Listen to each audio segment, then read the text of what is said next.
नमस्कार दोस्तों, एक बार फिर से आप सभी का स्वागत है मेरे YouTube चैनल पर। आज एक और इम्पोर्टेंट टॉपिक आप लोगों के बीच लेकर आया हूं। आज के दिन इस वीडियो में बात करने जा रहे हैं शिक्षक संकुल चयन प्रक्रिया में किन महत्वपूर्ण बातों का ध्यान रखा जाएगा। शिक्षक संकुल चयन प्रक्रिया किन किन नियमों के आधार पर होगी। तो इस वीडियो को बिना स्किप किए अंत तक जरूर देखिएगा। वीडियो को लाइक शेयर कमेंट जरूर कीजिएगा। चैनल यदि अभी तक सब्सक्राइब ना किया हो तो चैनल को सब्सक्राइब करके बेल आइकन को हिट करके ऑल जरूर सेलेक्ट कर लीजिएगा। तो कंटिन्यू करते हैं वीडियो। तो देखिए, शिक्षक संकुल के सदस्यों की चयन प्रक्रिया में कुछ महत्वपूर्ण बिंदु यहाँ दिखाए जा रहे हैं। जैसे लिखा है कि यह महत्वपूर्ण है कि न्याय पंचायत के विद्यालयों से 5 बेहतर कार्य करने वाले शिक्षकों या प्रधानाध्यापकों का चयन शिक्षक संकुल हेतु किया जाए। शिक्षक संकुल के सदस्यों के चयन हेतु निम्न प्रक्रिया अपनाई जाएगी। अकादमिक रिसोर्स पर्सन यानी एआरपी संबंधित न्याय पंचायत के विद्यालयों के भ्रमण के दौरान 5 सबसे अच्छे व बेहतर कार्य करने वाले शिक्षकों या प्रधानाध्यापकों की पहचान करेंगे। यानी ये जिम्मेदारी एआरपी को दी गई है। एक ब्लॉक के एआरपी अपने मध्य न्याय पंचायतों का बंटवारा कर संबंधित न्याय पंचायत में एक माह लगातार विद्यालय का भ्रमण करेंगे। यानी जो भी एआरपी है ब्लॉक स्तर पर वो आपस में न्याय पंचायत का बंटवारा कर लेंगे और वो उस न्याय पंचायत में भ्रमण करेंगे जितनी वो न्याय पंचायत उनके हिस्से में आ रही हैं, एक माह लगातार। भ्रमण के दौरान वे ऐसे शिक्षकों और प्रधानाध्यापकों को चिन्हित कर एक सूची बनाएंगे जो अपना कार्य पूरे लगन से कर रहे हैं तथा जिनके विद्यालय व बच्चों का प्रदर्शन बेहतर है। नंबर 3 पर ये पॉइंट है कि एआरपी ऐसे शिक्षकों या प्रधानाध्यापकों को निम्न मानकों के आधार पर चिन्हित करेंगे तथा 1 से 3 के अंतर्गत उपयुक्त अंक यानी उत्कृष्ट के लिए 3, संतोषजनक के लिए 2 और प्रारंभिक स्तर के लिए 1 अंक प्रदान करेंगे। फिर आता है यहाँ पर प्रधानाध्यापकों के लिए क्या-क्या रहेगा पॉइंट्स वो बताते हैं।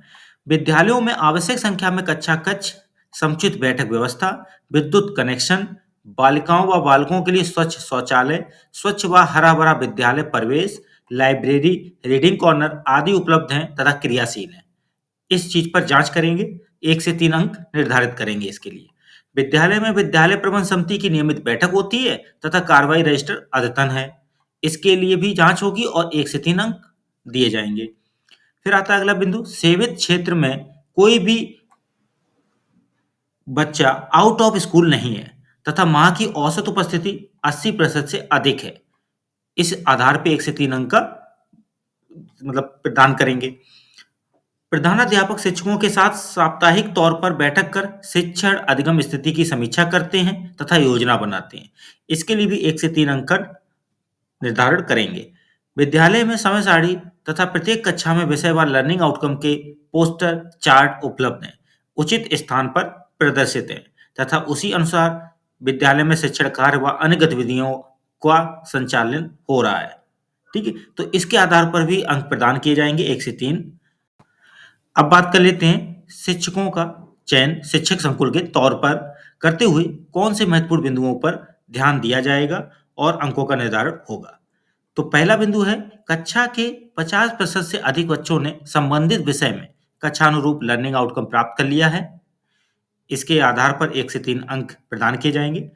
कक्षा 3 से 5 के 60% से अधिक बच्चे व कक्षा 6 से 8 के 80% से अधिक बच्चों ने हिंदी व गणित विषयों में आधारभूत लर्निंग आउटकम यानी फाउंडेशन लर्निंग प्राप्त कर लिया है। इसके आधार पर 1 से 3 अंक प्रदान किए जाएंगे। शिक्षक शिक्षण योजना बनाते हैं, उसके अनुसार शिक्षण कार्य करते हैं जिसमें टीएलएम व गतिविधियों, समूह कार्य, जोड़ी में कार्य आदि का प्रयोग करते हैं। इसके लिए भी 1 से 3 अंक प्रदान किए जाएंगे। फिर आता है शिक्षक बच्चों की सीख स्तर प्रगति का नियमित आकलन करते हैं। इसके लिए भी 1 से 3 अंक प्रदान किए जाएंगे। फिर आता है अगला बिंदु, शिक्षक ने बच्चों की प्रोफाइल या अधिगम स्तर अनुसार रिकॉर्ड, सूची, चार्ट बनाया हो। इसके लिए भी 1 से 3 अंक प्रदान किए जाएंगे। तो ये ईआरपी स्तर पर कार्य होना है जो वो भ्रमण करते हुए प्रधानाध्यापकों और शिक्षकों के कार्य पर नजर रखकर अंक प्रदान करेंगे। अब अगला बिंदु शेयर करते हैं आपके बीच कि एआरपी विद्यालय के प्रधानाध्यापक व शिक्षकों के साथ बैठक कर उनकी भूमिकाओं व उपरोक्त बिंदुओं पर उनके विचारों तथा वर्तमान स्थिति के सापेक्ष उनकी योजना को समझने का प्रयास करेंगे तथा तदनुसार अंक प्रदान करेंगे। फिर अगला बिंदु, एआरपी चिन्हित शिक्षकों या प्रधानाध्यापकों की एक सूची बनाएंगे तथा प्रत्येक मानकों पर उन्हें 1, 2 या 3 अंक प्रदान करेंगे। इस प्रकार प्रदान किए गए अंकों को जोड़ा जाएगा तथा प्राप्तांकों के आधार पर मेरिट अनुसार एक सूची बनाई जाएगी। यानी जो भी ऊपर बिंदु दिए गए थे प्रधानाध्यापकों के लिए या फिर शिक्षकों के लिए, उन बिंदुओं के आधार पर ही अंक प्रदान करेंगे एआरपी और फिर उनका योग करेंगे और एक मेरिट सूची तैयार करेंगे। इसके लिए संलग्न एक में दिए गए प्रारूप का प्रयोग करें, यानी एक प्रारूप फॉर्मेट फिक्स किया गया, उसके आधार पर एआरपी बनाएंगे ये टोटल या मेरिट सूची। सर्वाधिक अंक प्राप्त करने वाले 10 प्रधानाध्यापकों या शिक्षकों की सूची। अब यहाँ पर भी ध्यान देना है कि सर्वाधिक अंक जो मेरिट सूची में प्राप्त कर रहे हैं, उनमें से 10 प्रधानाध्यापकों और शिक्षकों की सूची एआरपी द्वारा निर्धारित एक प्रारूप है, उसमें तैयार की जाएगी और ये नाम प्राप्तांकों के आधार पर मेरिट के अनुसार तैयार की जाएगी, जिसे ब्लॉक शिक्षा अधिकारी यानी बीईओ को समीक्षा व अनुमोदन के लिए भेजी जाएगी। इस सूची में एआरपी द्वारा 5 नाम शिक्षक संकुल में चयन हेतु प्रस्तावित किया जाएगा, यानी प्रस्तावित भी एआरपी द्वारा ही किया जाएगा। यह आवश्यक है कि अंतिम 5 सदस्यों की सूची में कम से कम 2 शिक्षक अवश्य हों। ध्यान देना यहाँ पॉइंट कि जो 5 सदस्यों का चयन होना है, उनमें कम से कम 2 शिक्षक अवश्य हों, एक न्याय पंचायत स्तर पर। ब्लॉक शिक्षा अधिकारी शिक्षक संकुलों की सूची को निर्धारित प्रारूप में अनुमोदित करेंगे तथा जनपद के बेसिक शिक्षा अधिकारी को उपलब्ध कराएंगे। बेसिक शिक्षा अधिकारी द्वारा जनपद के समस्त शिक्षा संकुल की सूची राज्य परियोजना निदेशक कार्यालय समग्र शिक्षा को रिकॉर्ड हेतु उपलब्ध कराया जाएगा। तो ये है शिक्षक संकुल से जुड़ी हुई महत्वपूर्ण जानकारी। वीडियो अच्छा लगा हो तो लाइक, शेयर, कमेंट जरूर कीजिएगा। चैनल यदि अभी तक सब्सक्राइब नहीं किया है तो चैनल को सब्सक्राइब करके बेल आइकन को हिट करके ऑल जरूर सेलेक्ट कर लीजिएगा।